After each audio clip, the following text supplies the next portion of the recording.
Good morning. I'm Dean Sampson. I'm a member of the board here at Cedars. I have the announcements for today. And the announcements are on the back of the order of service. So if I mix you up anyway, you can read all about it. Today at 2 o'clock, starting at the Eagle Harbor Congregational Church, is the North Kitsap Crop Walk for getting food for anti-hunger. On October 4th, which is Wednesday, at Kol Shalom Synagogue, there's the Council Climate Circle for celebrating the web of life. Specifically, an evening of prayer and song, committing ourselves to the sacred earth and all beings. Please bring an altar item representing your love of the planet to share in a communal ritual. And if you have any questions, contact Mike Cox. And then on Thursday, the 5th, the Social Justice Committee is meeting on Zoom at 5 p.m. And that's it for this morning. Thank you so much.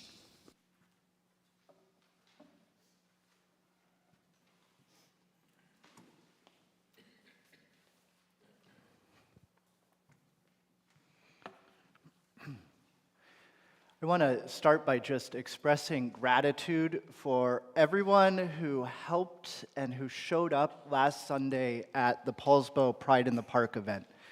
It was a wonderful event, the very first Pride event to be held in Poulsbo, and it was amazing that our congregation was a part of making it happen. And to see so many of you there, as I said, out in the wild, in a third space that isn't church, it isn't the office. It really, really was wonderful, and have received many heartfelt comments from community members by email and through social media over the past week, thanking our congregation for being a part of that celebration. So much gratitude to all of you. Thank you so much. Before I invite us into a moment of centering and offer our opening words, I'd like to invite all of you to turn to each other and to take a moment to greet each other, to welcome each other into this space, to say hello to your neighbor before our opening words.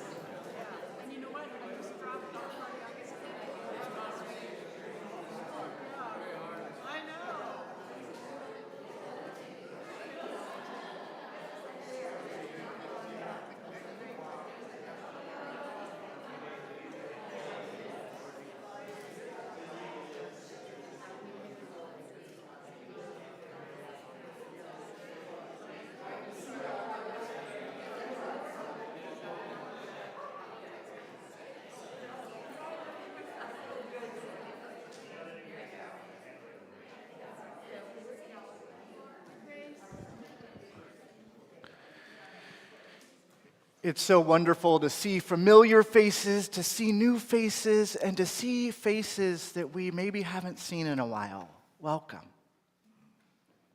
I want to invite you to take a breath.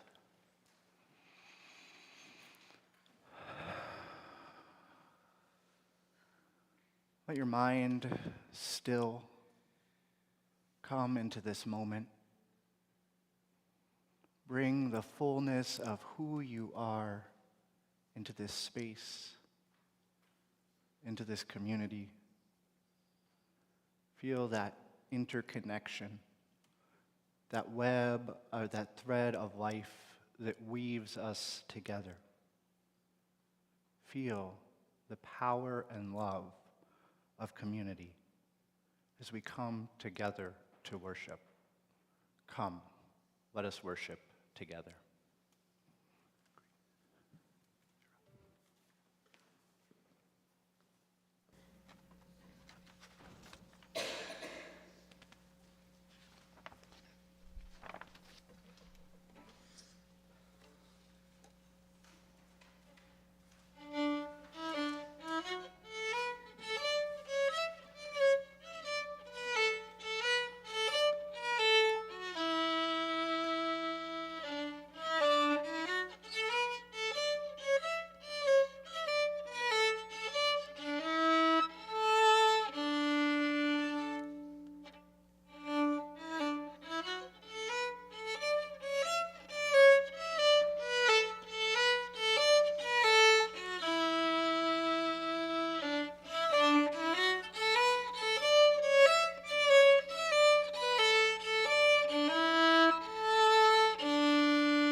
How about now? That's better.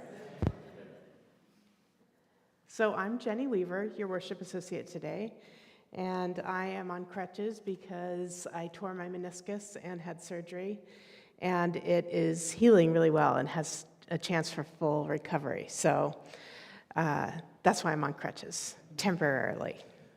So as I always do when I'm worship associate, I usually spend some time thinking, meditating, reading, researching, and any of those combinations about what Reverend Zachary is going to be preaching about. And when he said he would be doing Comparison, the Thief of Joy, I thought that is just so exciting, and I was very excited to have the honor of doing the chalice dedication for it. I find myself thinking about comparison from a biological perspective. I have a particular interest in evolution and human evolution, and I immediately considered the human trait of comparison and how it contributed to natural selection. To me, comparison really is tied to that trait of who we were when we were hundreds of thousands of years ago and how we progressed to where we are now. Our ancestors, when they were evolving larger brains and learning to walk upright, they observed the natural world and interacted with it very close to death. The dangers of a primitive world and the challenges that they faced. They would use comparison to select mating partners, in decisions on how they reared their young, and in selecting the best places to settle and live, and then eventually build shelters and settlements. Comparison allowed natural selection to help each generation achieve greater biological success, securing food and shelter, evading predators, and raising up youngsters in the community. We are the descendants of those early humans who used observation and experience with analysis and insight and compared those who survived and those who did not. This powerful trait is part of what led us to where we are today. Living in this lonely world of electronics, computers, social media, we have less use of the trait of comparison in a true survival sense that they did long ago. Instead, we compare things like money, accomplishment, and success. It is more confusing to make comparisons about these things than it was when we used to use comparison to decide if a plant was poisonous and learn the logical consequences of eating it. Yet there are parts of our brain that still compare ourselves and our circumstances with others that we might choose wisely and thus survive. Comparison has now evolved into a state that can cause us great unhappiness, envy, and create problems with family and friends. As humans, it is biologically set in us to analyze, compare, make decisions, and then evaluate the results of those decisions. Being aware of this innate tendency can help us navigate a world much different than the one in which we evolved. So today I dedicate the lighting of the chalice to the evolution of humankind and the gifts and challenges that this process brought us.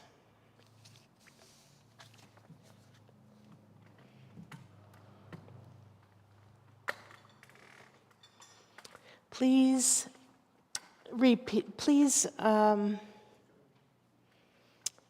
recite with me as printed in your order of service. As we come together to worship, we remind ourselves to treat all people kindly because we are one family, to take good care of the earth because it is our home, and to live lives full of love and goodness because that is how we will all become the best that we can be. And now please rise as we sing our first hymn, hymn number 21, The Beauty of something.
So, I have a friend who I know from my time at Western, Frances Badgett.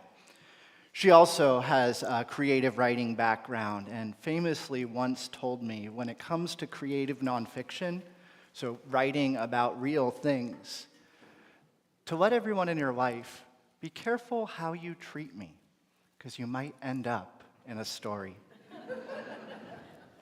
I'm going to share a story with you, and it's not that bad of a story, and I'm not going to say who it's about.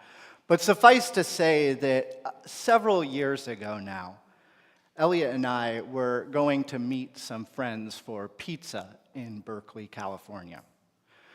We had the spot we love to go to, Jupiter. It's sort of right downtown and has this amazing little courtyard and a brick sort of interior of a building, a little fountain in the middle and a fireplace, a nice pergola with some vines growing over it.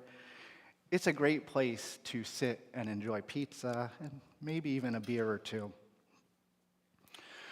Well, we were all coming from different places to meet for our pizza, and so, as is the case often, we got there at different times.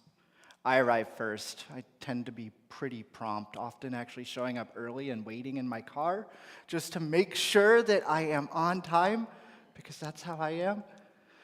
Next came one of our friends. The two of us went into the restaurant together and were seated at a table. It's a nice table. It's near the fountain and the fire wasn't too far. Suddenly the friend turns to me and says, "Look over there. That table is getting such great sun. I want to sit there instead." I'm not one who likes to move or change plans a lot, but I was like, it's not that big of a deal. If you want to sit in the sun, okay. So we flagged down the waiter, and thankfully the restaurant was pretty empty at this time, but we flagged down our waiter and asked, could we move over to that table in the sun? She said, of course, but it's out of my section, so I need to go get the other waiter and make sure they're okay with it. Also, just to let you know, that's direct sunlight, and you might find yourself a little uncomfortable, and we don't have the umbrellas out today. We moved tables anyway. We sat there for a few minutes, and soon enough, the sun starts beaming down on us so hard and heavy. I think it was February, and in California, Northern California, that time of year, I actually think it's when the sun feels the hottest. I don't know why, but it's just something about it feels heavy. A few minutes go by. My friend says, I think I'm too hot. I like that table over there. It's under the pergola in the shade. Do you think we could move there? I wanted nothing to do with this, but also was like, cool, if you want to ask to be moved again, go for it. She waved down the waiter and again asked, that table actually would be better. Could we move over there?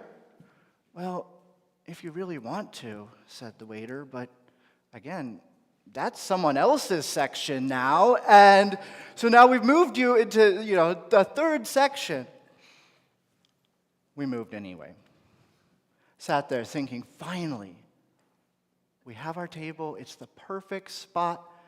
Getting ready, I'm going to order our food while we wait for the rest of the people to join us. No sooner had our waiter come with the menus than my friend turned and said, I think I like that table there by the fountain. Can we move there? The ironic thing to me in all of this, besides just the moving, which felt absurd to me, was the table we then moved to was the same table we started at. We'd picked the right table the first time, but we had to shuffle around a bit to make some comparisons to realize that. When Elliot and our other friends finally showed up and we sat down and we ordered our food, and I relayed the story of the great quest for the table to everyone there, my friend turned and looked at me and said, I wish I could just be content. And I said, let's try. And that is our story for today.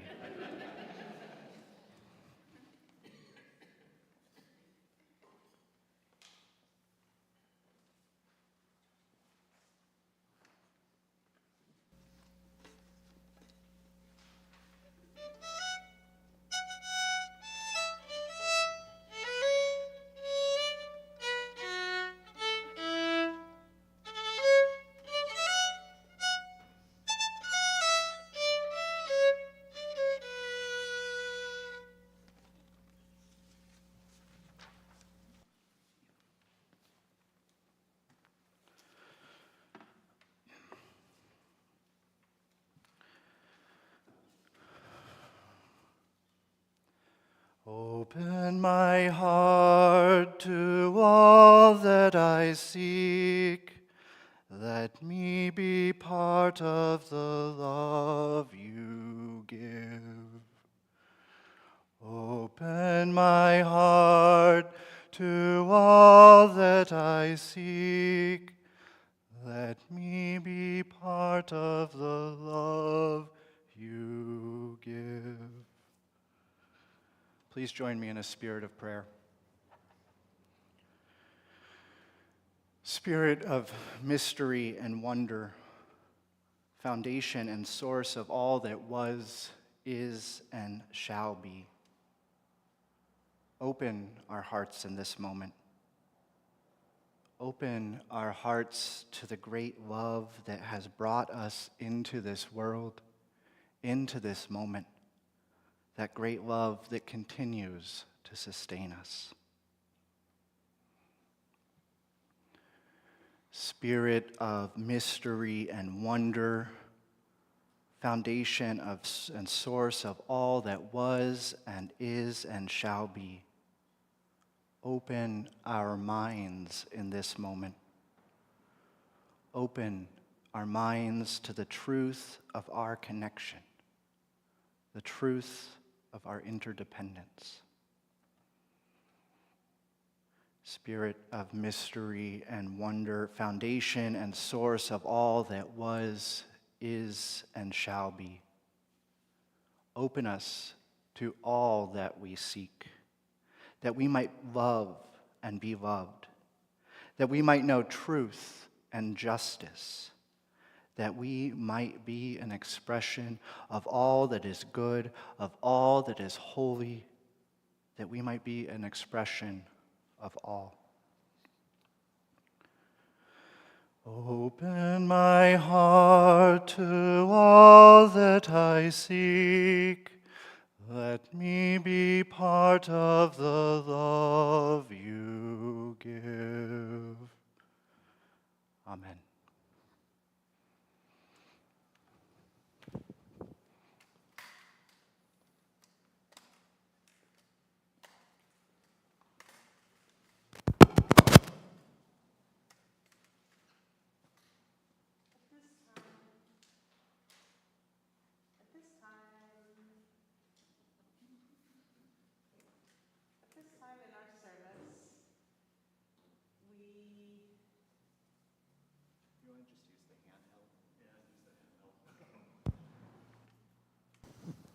At this time during our service, we celebrate joys and sorrows, celebrate and commemorate joys and sorrows together. If you have a significant joy or sorrow that you would like to share with us, you can come up and use the microphone and tell us your name and what your joy or sorrow is. And you can pour a little water for joy that we may celebrate with you. And if you have a sorrow, place a stone that we may help you carry your burden.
pour a little more water for all the joy that remains in our heart, and I'll put one more stone in for the sorrows that are unspoken.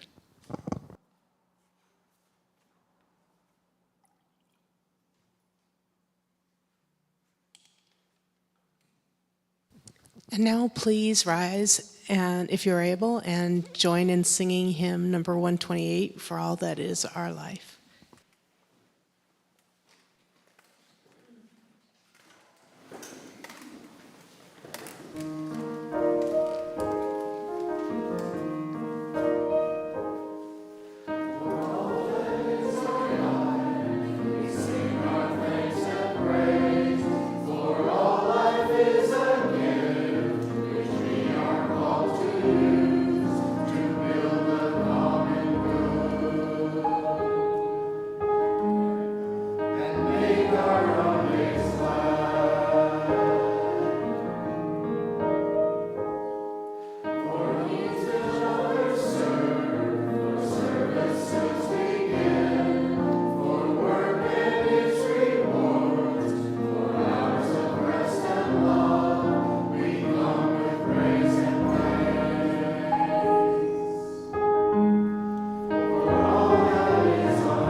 When we give thanks, we are sharing our gratitude for the time that we spend together.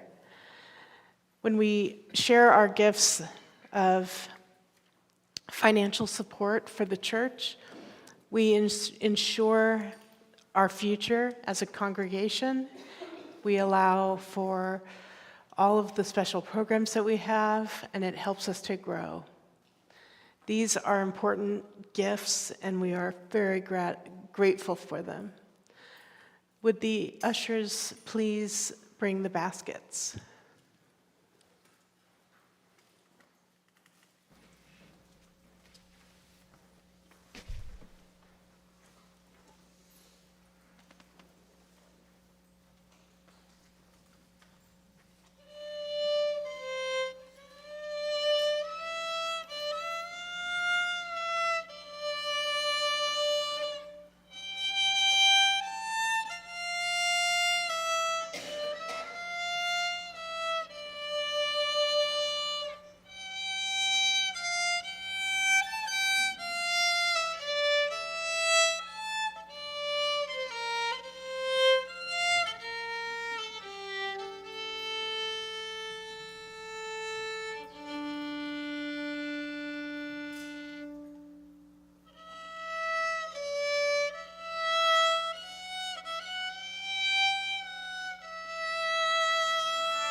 thank you for these gifts.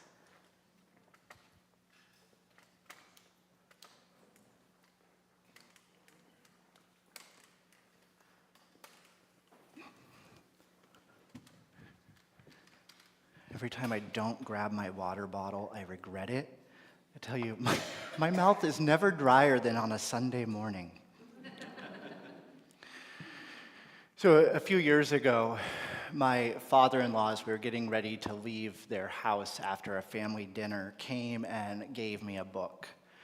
Craig's always trying to force books on me, and most of the time they aren't books I want. He finds them at garage sales, estate sales, maybe garbage cans. I'm not entirely sure. But as I was leaving, he said, I have this book. I won it as part of a contest, and it's a book of poetry, and I know you like poetry. Ordinarily, I've gotten pretty good about saying, no, thank you, Craig. Sometimes I will take them and just pass them on just to get it out of my life. But this time, I was intrigued. Why did Craig have a book of poetry? He gave it to me, and I will say that I am grateful for that gift, despite turning down many books since, because one of my favorite poems to date was found in that book. The title of the book is Echolocations by poet Kristen Berger. And this is a poem, I shared it one time before in the before times, before COVID. So it's probably not in your mind. It's short, but I absolutely love it. It's a poem about the choices that we must make in life. I'll read it to you. She writes, peaches know. They sit calmly in bins, begging for rain. Draw you under white canopy. Freestones come easily and glow in your palm, the tender color of me. Your thumb nicking the pit, pressing. Hold one and another. Weigh the crushed velvet and choose. That line, weigh the crushed velvet and choose. Maybe you've had that. You've gone to a produce stand or you're at the grocery store and you're trying to see which peach is the peach I want. Which banana is that perfect color that I love. We'll come back to this poem a little bit later. But first, I want to share an ancient story. It's a story about two brothers. So, there once was these two brothers. The older brother had the responsibility of toiling in the fields, working in the soil to grow the fruits and vegetables to feed his family and all the people who lived in their community. He worked hard and did his best to live honorably, to do what he could to provide for those people that he loved, that he was connected with. The younger brother, on the other hand, was carefree and wild. He was a shepherd and worked out in the rolling fields, tending the sheep, being gone for sometimes days, weeks, months at a time, roaming as far as he could to the horizon and back. The two brothers got along well enough, but there was this one custom that their family had. And that was that every year, everyone would come to an appointed spot and make an offering, a portion, give a portion of what they had produced that year to their God. Might seem like a strange custom to us today, but I'll tell you, back before TV and print media, there wasn't a lot to do, so I imagine you had to come up with something to sort of make life engaging, entertaining. So each year they would come to this appointed spot, bringing a portion of the fruits and grains, bringing a portion of the flock from the fields, and offering them. Year after year, this went on.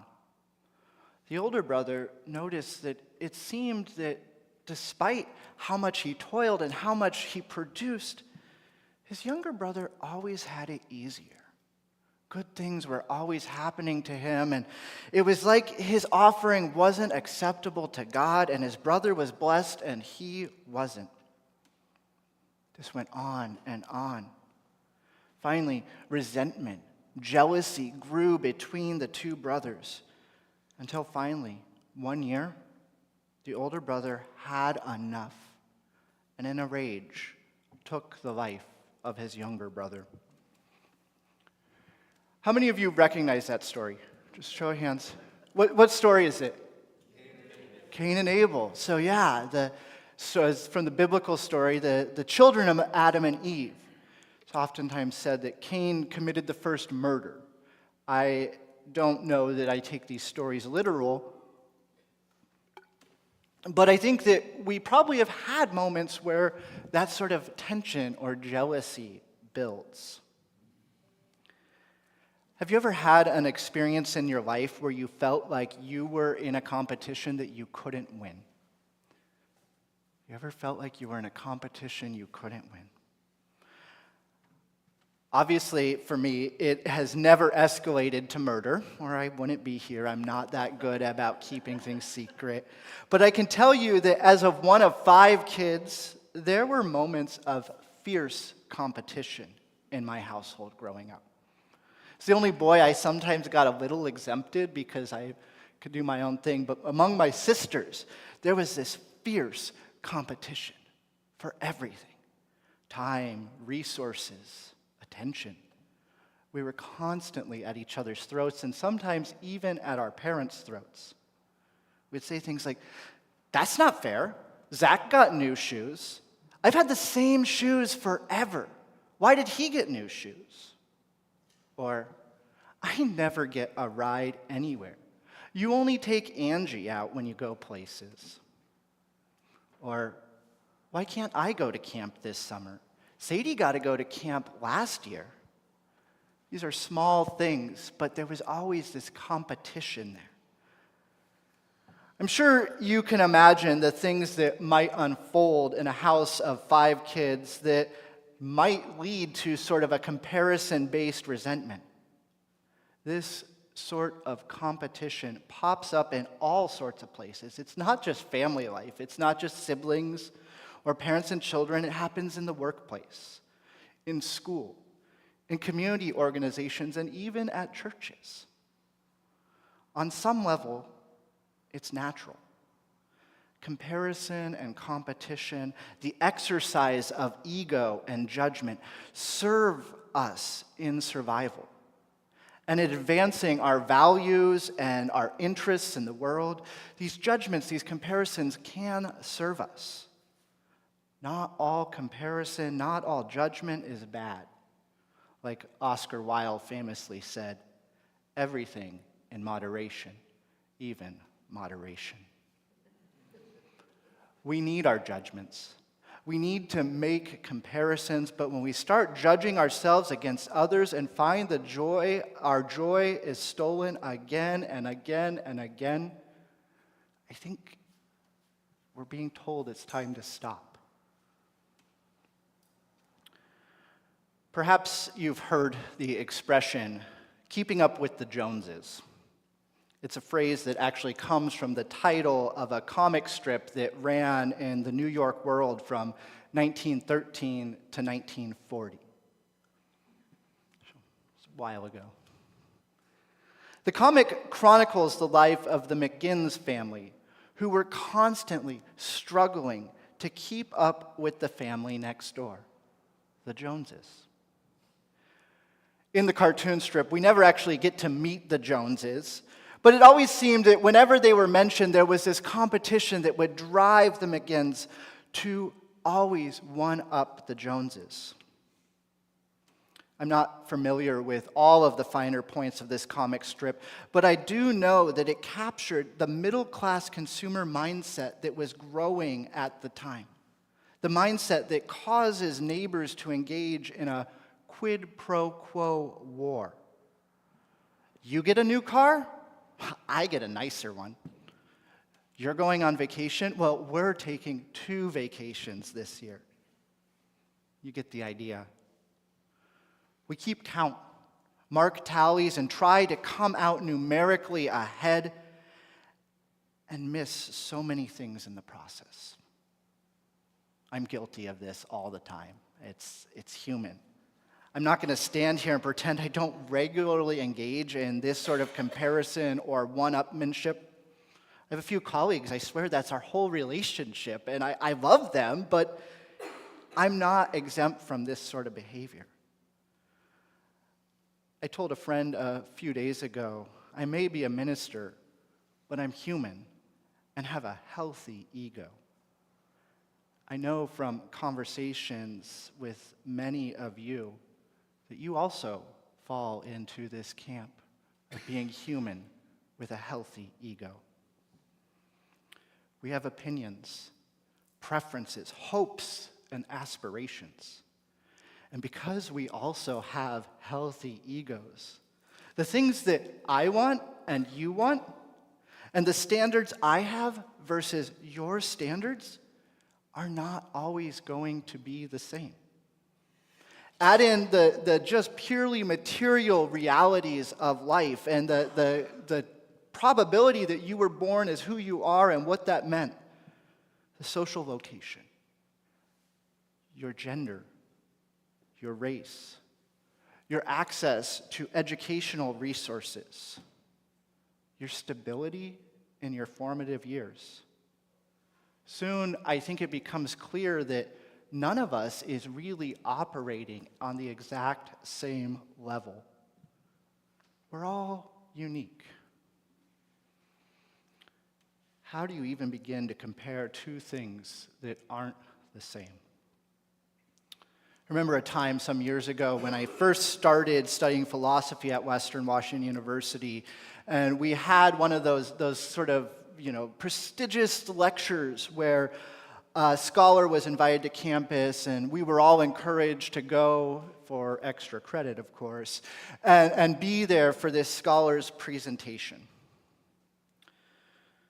The topic of the lecture was commensurability. Commensurability. It's a word that just hearing kind of makes my eyes glaze over, and I didn't know it before I went to this lecture. The root of the word commensurability is commensurable, meaning having common measure. What I remember from this lecture was the scholar wrestling with that old adage, it's like comparing apples to oranges. I don't remember all of the details of the argument that was made, other than I did get extra credit. But there is one thing that I took away from this lecture on commensurability, and that's this. There is a degree of commensurability between apples and oranges. That means there's a way to compare apples and oranges. But it's not a one-to-one comparison. Because of this, we can only compare the observable qualities, mass, shape, and color, but not the fruits themselves. There are characteristics that can be compared, but the essential of the essence of an apple and an orange cannot be held on the same level according to this theory. That's perhaps not a direct quote. In fact, I know it's not a direct quote. But it's what I remember, which simply put means you can never hold a one-to-one comparison with anything. Every apple, every orange, every being is different. No two snowflakes are alike. And yes, I did just call you all snowflakes. Rather than talking about snowflakes, apples, or oranges, perhaps it would be more fitting for us to turn back to the peaches and the palm freestone that we opened with. I'll share it again. Peaches know. They sit calmly in bins, begging for rain, draw you under the white canopy. Freestones come easily and glow in your palm, the tender color of me. Your thumb nicking the pit, pressing, hold one and another, weigh the crushed velvet and choose. We always have to make choices and comparisons. Choices and comparisons are part of the process of life. Do I want to preach on this subject or that one? Do I want to do this or that? Am I wearing green or red? Jenny and I missed the note today. We wore opposite colors. These sort of comparisons come up all the time. But when we start engaging in unnecessary, superficial comparison, the sort of comparison that steals our joy, the comparison that sets us against one another in constant struggle to outdo each other. When we engage in comparisons that set us against each other, we can be left feeling disappointed in ourselves, can be left feeling not worthy, and even hurt. When we get there, when we get hurt and we don't address it, resentment and jealousy breed. When this happens, we cut ourselves off. We might not be committing literal murder, as in the story of Cain and Abel, but we still kill something. When comparison leads to resentment, it kills connection and steals our joy. Theodore Roosevelt once said that comparison is the thief of joy. Comparison is the thief of joy. And while I don't love everything about Teddy's legacy, I do think there is wisdom in this proverb. Comparison is the thief of joy. I don't know about you, but there are many things in my life already that steal my joy. Being an adult oftentimes steals my joy. I miss those carefree days. Not every day, but some days. Working steals my joy. Politics. And in the last years, we all have had moments where our joy has been either elated or dashed. The climate crisis we are facing and the response to it. That's not even including all of those interpersonal interactions that have a way of taking the wind from our sails. You felt it, I'm sure. Those mundane things that grind us down and leave us feeling like we aren't good enough. And when we bring comparison in, we only compound misery, agony, anguish, dejection, and despondency. All characteristics that already seep into our lives in so many places. As we heard earlier, social media can play a huge part in this. We put our best selves forward for the world to see. Author Evan Rausch describes this phenomenon saying, other people's lives seem better than yours because you're comparing their director's cut with your behind the scenes. You're comparing their director's cut with your behind the scenes. If you're not a big social media user, perhaps you've experienced this in the form of a holiday letter. You know, the sort of letters that families send out to family and friends who live afar, and I get many of them, and I love them.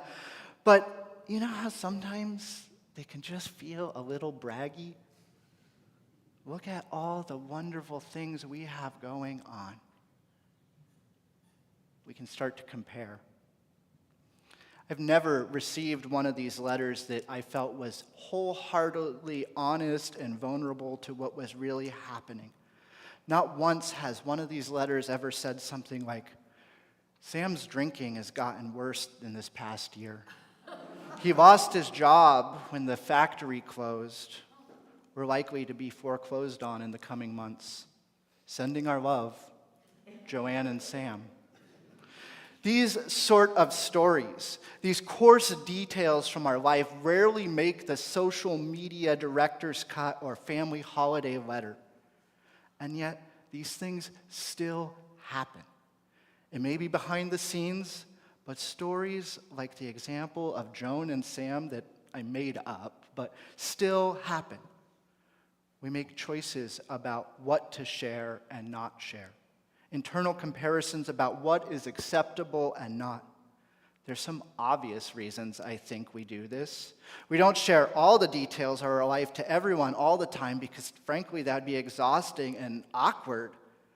But why do we withhold such disclosure from the people closest to us? Why do we keep honesty from those who are closest to us?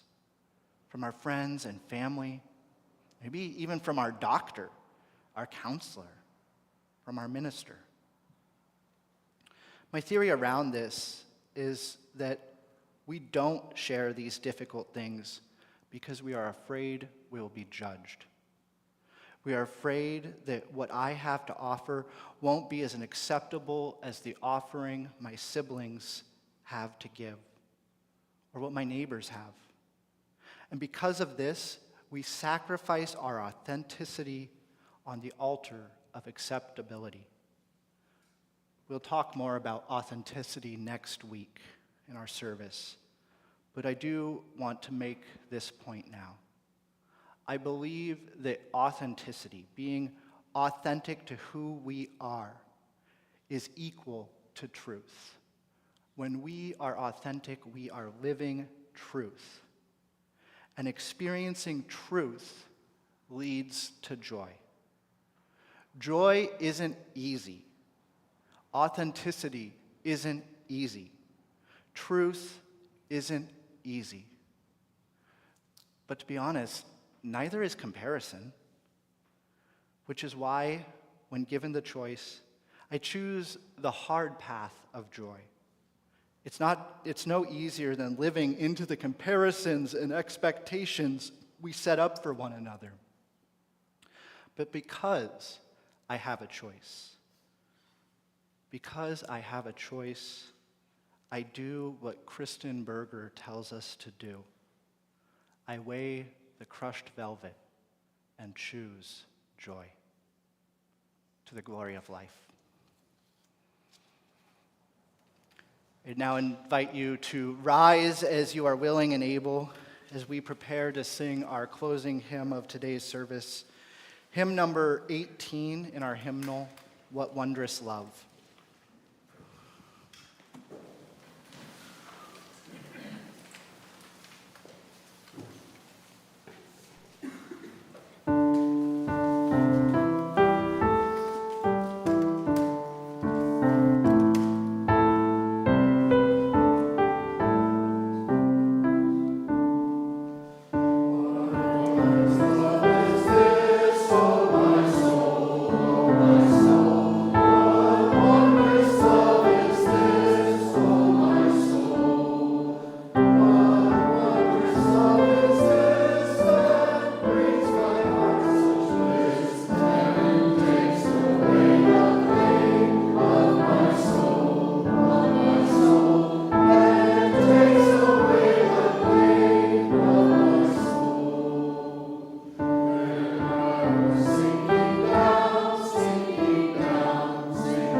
Repeat after me as we extinguish the chalice. We extinguish this flame, but not the light of truth. The warmth of community or the fire of commitment. These we carry in our hearts until we are together again.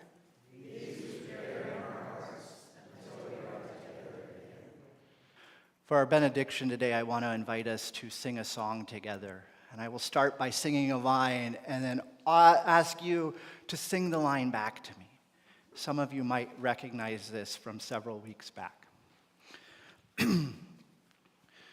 Courage, my friends, you do not go alone. Courage, my friends, you do not go alone. We will be with you to sing the journey home. We will be with you to sing the journey home. Our service has ended this day, but our service to the world and one another begins anew. May we go forth emboldened to make the choices that lead us to joy, to weigh the crushed velvet and choose. May it be so.